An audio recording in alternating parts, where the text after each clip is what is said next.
welcome to the brand new Jaguar I-Pace. Now, the very kind guys at Harwoods Jaguar Chichester contacted me yesterday and said, listen, we have literally today just registered our new I-Pace demonstrator. Would you like to have it for the day tomorrow? And I'm like, yes, absolutely. And coupled with the fact I actually have a problem with my iPhone, I've got a battery issue. So I'm actually going to drive an I-Pace to Southampton to the Apple shop to fix my iPhone. Quite a nice link there. But in this video, we're going to have a chat about this brand new car from Jaguar. I just think it looks stunning and I cannot wait to drive it. I've been waiting to drive it since I saw it at Geneva this year. So we will, that's it, the car started. I love electric cars, they're so cool. And off we go. So next stop is we're going to go to Southampton.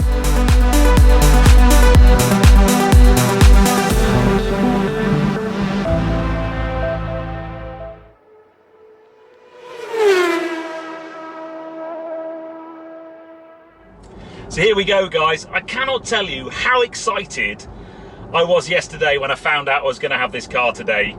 I've been waiting to drive this car most of the year. I saw it at Geneva. I just think it looks brilliant. For me, and this is a really big thing to say, I think it's one of the best looking Jaguars made. I really do. I think it looks edgy and cool, and I just think it looks absolutely fantastic.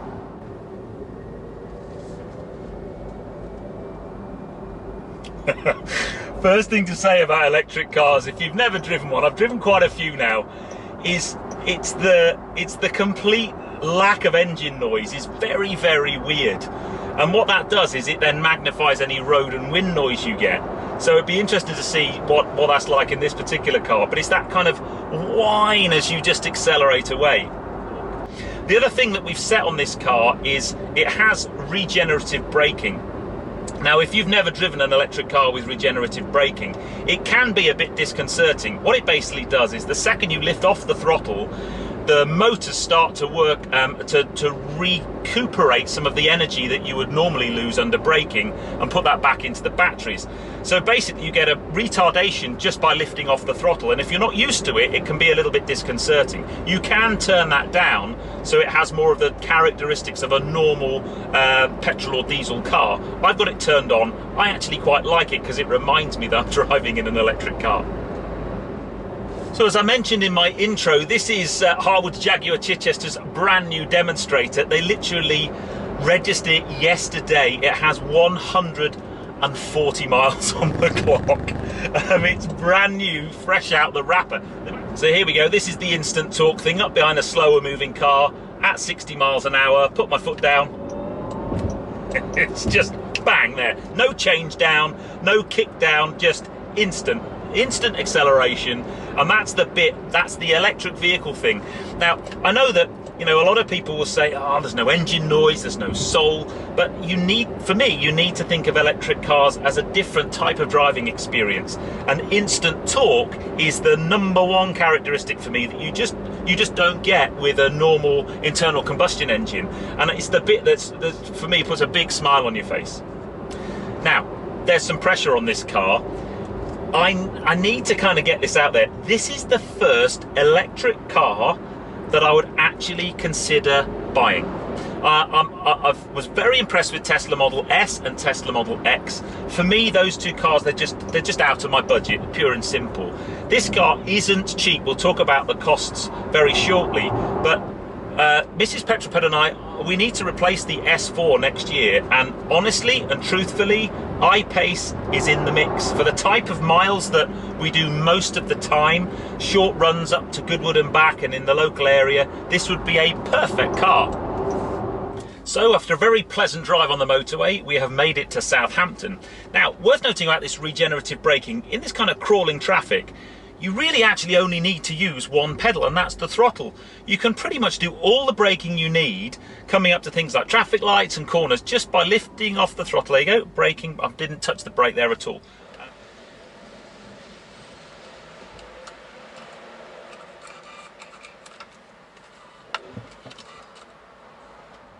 It's so weird. Literally not an ounce of noise. Just this kind of whine in the background. It's quite cool though. Now clearly, if this was my electric car and I was low on juice and I had mega range anxiety, I would have done my research before I came here to find out where the charging points were. And I guess that for me is one of the big things about electric car ownership, is your whole journey planning thing needs to change. In an internal combustion engine car, you know that if you run out of diesel or petrol, you're going to be able to find a station, a gas station, fill up really, really easily.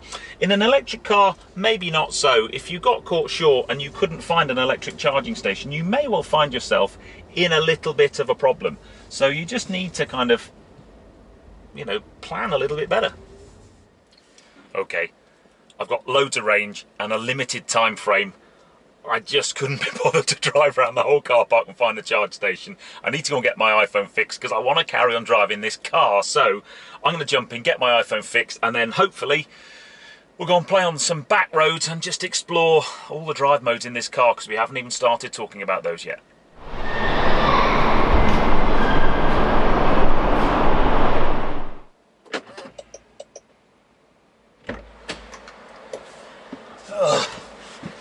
What a pain! So they've had to send my iPhone off and they've given me a replacement. Now we can get back to driving this car, so I reckon we drive back on the country roads back to the barn and then have a good look around the inside and outside of this car. So my impressions of driving this car on the motorway are, well, it's really very, very competent indeed. It's super smooth, super quiet. The change of speed to go from one lane to another or overtake stuff is just fantastic. But what are the charging options for the car, both home and away?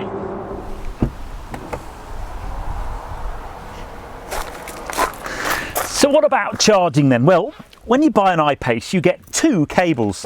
Let's talk about this one first. So this one, this end plugs into your car, and this just goes into a standard 3-pin socket in your house, anywhere in your house. So obviously you probably need an extension flex or something in your garage. And this is a trickle charger. So the idea is you drive home at night time, you park outside your house and you plug your car in, and overnight, just like your smartphone, it would charge. It's going to charge the battery more slowly. Now, what you can also get is a £500 contribution to having a full proper charger installed at your house, much like the charger that we had at the beginning of the film at the garage. And when you got one of those, you then got a slightly different type of cable with one of these connectors on either end. And these are the connectors that you use on those chargers or when you're out and about in the charge network. And one of the things you can do is subscribe to a charging service. So these guys, Charge Master, there's a monthly subscription fee, and then once you've subscribed to that, you basically get all your charging as part of that subscription. So actually, you just need to change your behavior and charge the car at night time. And most of us don't do more than, I don't know, how many times you do more than 200 miles in a day? Probably not that often. And if you're doing a longer journey, you just need to plan your journey and plan in stops every couple of 100 miles where there's a Charge Master station. Don't forget your cable, and that's you on your way. So as you can see, it's just a case of planning. You know, plug your iPhone in at night time before you go to sleep. Plug your iPace in at night time before you go to sleep. It's the same mentality. But let's take this car onto some nice fun roads and just see what that kind of drivability is like, just how sporty it feels. Okay, so this car has a number of different drive modes. No surprise there, really. We've got Eco, Comfort and Dynamic mode. There's also a low grip kind of 4x4 snow ice mode as well, which I'm not going to be trying today because it's a lovely sunny dry day. I'm going to go straight into the dynamic mode just to get that kind of sporty feel for the car. Here we go, into a roundabout, foot off the throttle, regenerative braking, slows the car down quite a lot actually. And then really it's the throttle pickup. So you come out of a roundabout here and we just go. It sounds like something out of a science fiction film. Beautiful as this car is from the inside, and I'm really loving the cabin, let's just have a bit of a chat about the exterior styling and also things like practicality of boot space. Now, as I've already said, I think this is a handsome looking car. I think the front end, it's got that kind of Jaguar family looks, but it just has this edgy, modern, aggressive look to it. And I love this kind of scoop just here. I just think the whole front end of the car is absolutely magnificent. This car has 20-inch wheels. I think they're the kind of medium size. There's a smaller size, and they go all the way up to 21s. But I think those wheels just sit in the arches really nicely and give it a really sporty look. And my favourite bit about the car is the rear view. I love the back of this car. I just think it just has a really cool edgy look to it. Lovely little lip spoiler there. That spoiler that runs along the top of the rear screen is really cool. And it just has when you're following one, I've followed a few on the roads now, and I just think they look fantastic. If we pop the boot, it's a really practical car as well. Loads of boot space in here. Now, the other cool thing is, not only have we got a large boot at the rear with droppable seats so you can fill the back of the car with loads of stuff, is the combined load space in this car is 656 litres, because not only do you have a boot, but you also have a frunk or a fruit, whichever way you want to do it, because this car has no engine up front. So let's have a quick look at that space too. Here we go.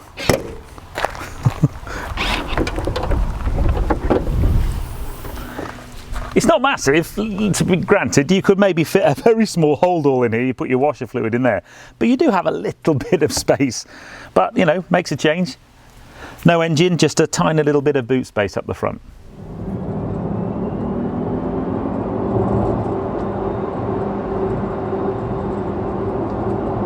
So now we're pushing on a little bit. What I would say is the suspension's quite soft, and the car kind of does, I won't say wallow, that would be too much, but it does kind of move around. You can feel it moving around.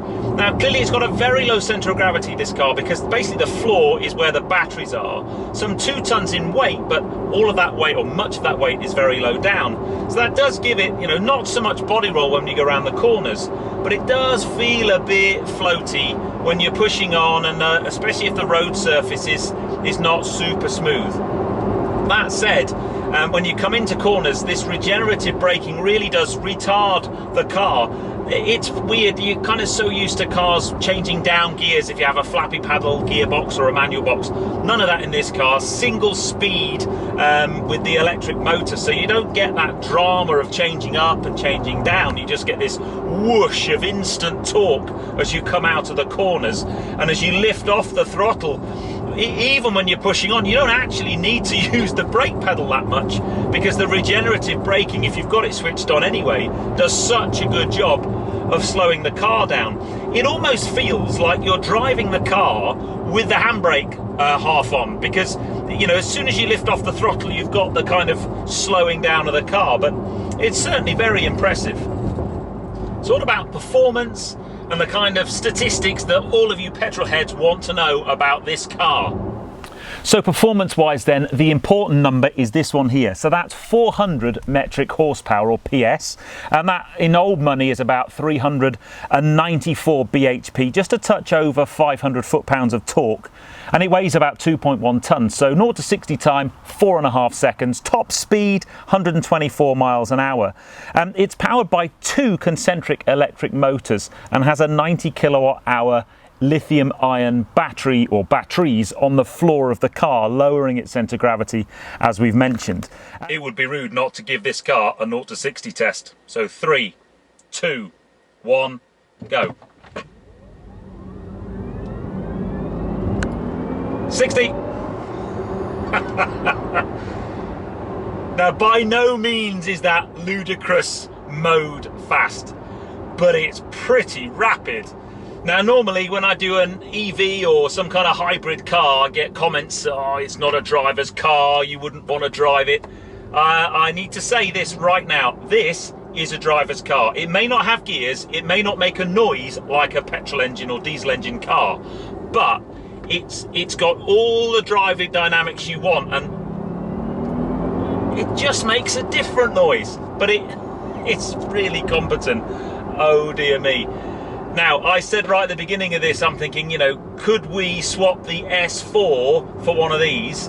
And right now, in terms of driving feel, forget S4, this thing's like an RS4 off the line, off the corners. It's really, really rapid.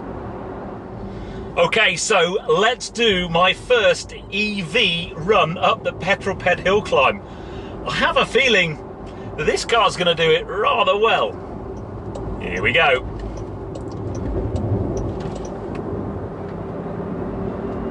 The grunt out the corners. The regenerative braking helps a load. You just lift the throttle off a little bit, it just slows the car down. Really good round the corners, you gotta say. No body roll at all. And actually, you see, in a lot of cars you struggle to go more than the national speed limit up here, but in this one you have to be careful not to.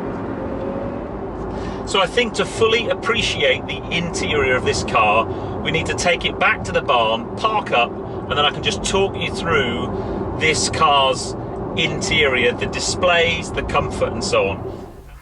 So the interior of this car is a masterpiece for Jaguar. I love this floating centre console. Now, I know when I did my Velar review, there were loads of people who really didn't like the kind of piano black touch screen type displays, and if you don't like those, then you're not going to like this car, because there are 3 of them. There's kind of a small one here for your climate control. There's the main display there, which you can have a number of things. You can have your sat nav showing up there, and then you've got a TFT screen in front of you. And I found that the generally very, very easy to navigate, but I just think the quality of materials, this steering wheel is lovely. I really, really do think that it's a beautifully spec'd cabin. Now, I do have the spec list of this car. Now, this is an SE. Now, if you know your Jaguar Land Rover cars, the SE is kind of in the middle of the range. You've got SSE and then HSE, and then obviously you go up into things like Autobiography spec or R Dynamic and those types of things. But this is an SE spec. Now, the various options on this car, those wheels that I mentioned, they are an £800 option. The most expensive option fitted to the car is this beautiful panoramic glass roof. I must say I would go for that. It's not open and slidey, it's a fixed roof, but that is £960. I've then got things like privacy glass, ambient lighting, and the paintwork on this car is a £700 option, but it's a beautiful, beautiful colour. So all in all, this particular car is £72,800. Now the I-Pace goes from the bottom end £58,500, because there's a £4,500 government grant that you can get with one of these, so you can take £4,500 off the list price, and they go all the way up to the first edition car is just £5 shy of £77,000. That is a lot of money, I know, but you've also got to think about things like reductions in very little servicing of this car, no congestion charge if you live in London. Those types of things are things that you need to take into account. And also, when you charge this car up to fill the tank, it's about sort of £13, I think.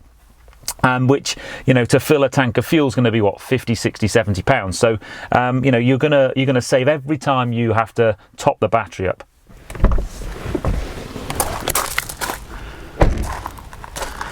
So what are my final impressions of the Jaguar I-Pace? Well, I have to say, I am really, really impressed. I kind of knew I would be.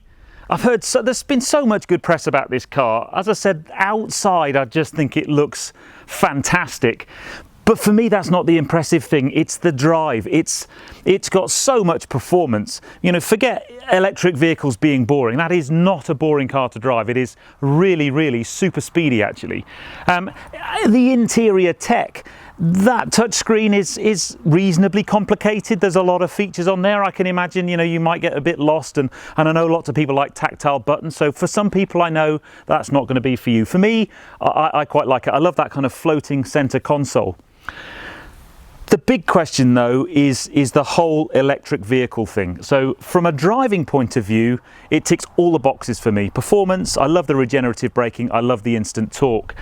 I still have this charging anxiety, this range anxiety of understanding exactly where I'm going to have to charge and how long it's going to take if I get caught short on range. But if you plan ahead I think for 95% of journeys that I would do, that car would be perfect. Local travelling, anything, you know, up to sort of 50 to 100 miles, absolutely no problem. The big problem would be the longer journeys that you have to do every now and again. You just need to plan them, and that would probably, you'd either plan them or use a different car. Certainly I would. But I have to say a huge thank you to the guys at Harwoods Jaguar Chichester. Very, very appreciative of being able to have their new demonstrator the day after it was registered. If you want to drive this car, I will put their contact details below. Get in touch. Honestly, it will not disappoint. But I hope you've enjoyed that video, guys. If you have done so, give me a thumbs up. Comments below are always welcome. And if you haven't done so already, please subscribe to Petrol for plenty more content to come. And I will see you on the next film, guys. But anyway, you take care. Drive safe.